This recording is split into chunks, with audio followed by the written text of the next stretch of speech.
If you think the Boston Celtics are the best team in the Eastern Conference right now, I need you to hit that like button. I think so. I want to hear from you guys. All you got to do by answering, hit that thumbs up.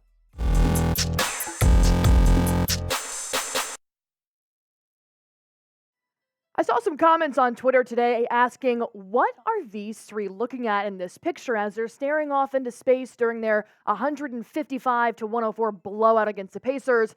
And my answer is they're looking at the latest Eastern Conference standings, because I looked today and holy crap, the Celtics are good. Did you guys know the Pacers are actually fourth in the Eastern Conference, yet the Celtics blew them out last night? I had no idea they were that high up on the Eastern Conference standings, but overall, it's still pretty early in the season. Of course, the Knicks are down there at 10th. The Bulls are right above them. The Hawks have played 5 games so far, while most of the other teams have played 4, other than the Pistons.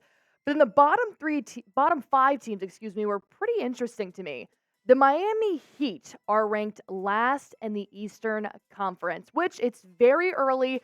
They're not looking very great to start off the season, but overall 1-4 is not who you guys want to look like right now, especially since the Heat did beat the Celtics last playoffs, so the tables have turned. But it's early, but the C's look really, really good right now. The past 2 games, they've stopped playing their starters early in the third quarter with a big enough lead to literally hand the entire game to the bench. I've loved everything I've seen from the C's so far, and I saw this on Twitter earlier. All of the categories that the Celtics are ranked first or the top 10 or the top 5, there are numerous here, including wins, offense, defense is 7th, scoring is 1st, scoring margin, net rating. There's so many standings that I would love to see where the Celtics were at this time last year, because I doubt they were this high up. So this leads me with a question. Why are the Celtics so good right now? Is it because you guys got Porzingis and Jrue Holiday? Is it because Mazzulla's actually being a coach this year? Is it the scoring? Is it the defense? There's so many different aspects, so I kind of want to break it down piece by piece. I think Jrue Holiday really summed up the scoring for the Boston Celtics by saying, because the talent that we have, who are you gonna guard? Of course, he's talking to literally every defense that the Celtics will play. If you take a look at the starting 5, I actually have Patrick Seatman here to my left, who's a Bulls fan, and he took a look at this roster and said it's just not fair. It's really not. You have 3 people who are almost in 20-point scoring per game. Kristaps, I'll count him. He's had a pretty impressive 4 games. Jrue Holiday is not scoring the most points on the starting 5, but he's really helping out with the defense, and same thing for Derek White. But here's what I thought was really interesting. When you look at Jason Tatum's shot chart from last year, he's shooting mainly around the perimeter. Of course, he's getting down in the paint a lot more in last season and stuff.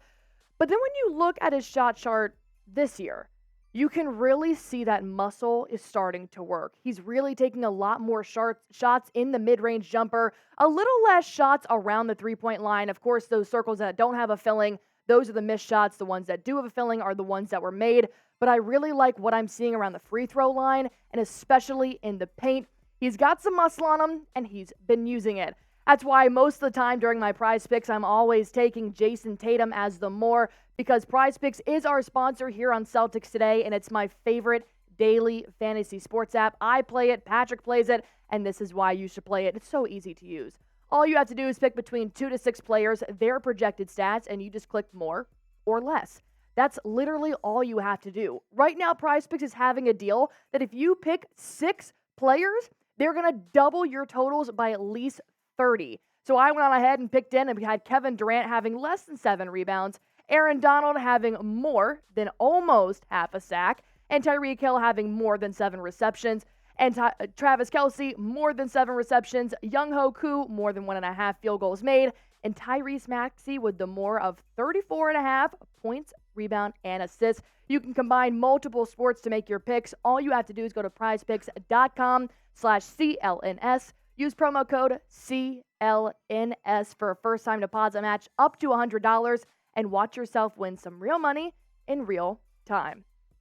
So we broke down the offense, but now I really want to look at the defense, because you guys know, if you've been watching Celtics Today, Smitty was all about that bigger front court. I've loved this small backcourt. I think Jrue Holiday and Derek White was Brad Stevens' best move he has ever made.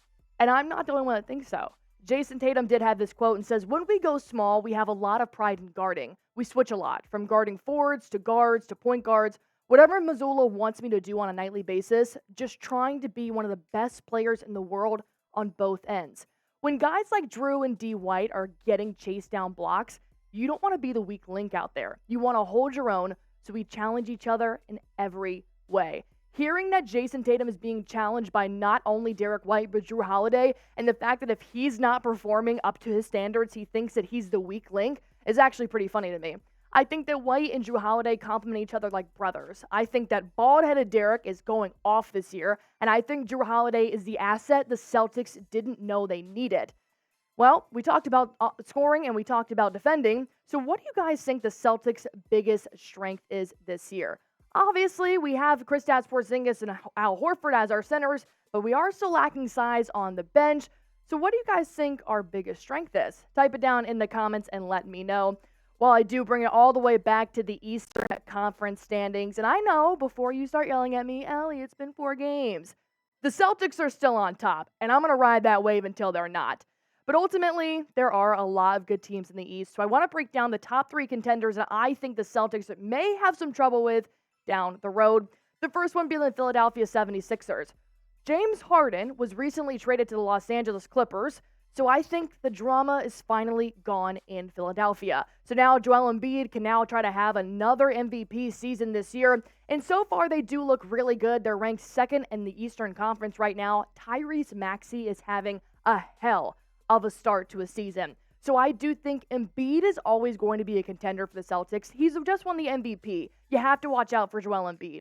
But now you got to watch out for people like Maxey and Oubre. So I think the 76ers will definitely give the Celtics a little bit of a challenge moving forward. And I know the other spectrum of the standings, the Miami Heat are currently ranked last, but I would not sleep on the Miami Heat. They do still have Jimmy Butler. They do still have Bam Adebayo. They are still really good contenders, and when the Celtics did just play them, they didn't beat them by that much, and the Heat outscored the Celtics in the first and the third quarter. So God forbid if you play the Heat and you don't have a great scoring night or you don't have a great night on defense, the Heat will absolutely take advantage of that. And the third team, we all know it, the Milwaukee Bucks. Of course, when they got Dame in the offseason, that just elevated their offense to a whole new level, but we got their other secret key, and that is Jrue Holiday. So I am super excited to see this matchup happen, but I do think the Bucks are going to be the C's toughest opponent this year. I hope that it's going to be the Eastern Conference Finals. I don't know who else is going to be in it, but I do know that the Bucks are going to be one heck of a game, and that's fine. The Celtics like to have a little bit of challenge. I'm not going to say they're going to be undefeated the entire season. I would love to see that, but we got a lot of ball game to play. And Damian Lillard is a great asset to the Bucks so far, so overall, I do think that the Bucks are going to come out there shooting and shooting hot, especially Chris Middleton.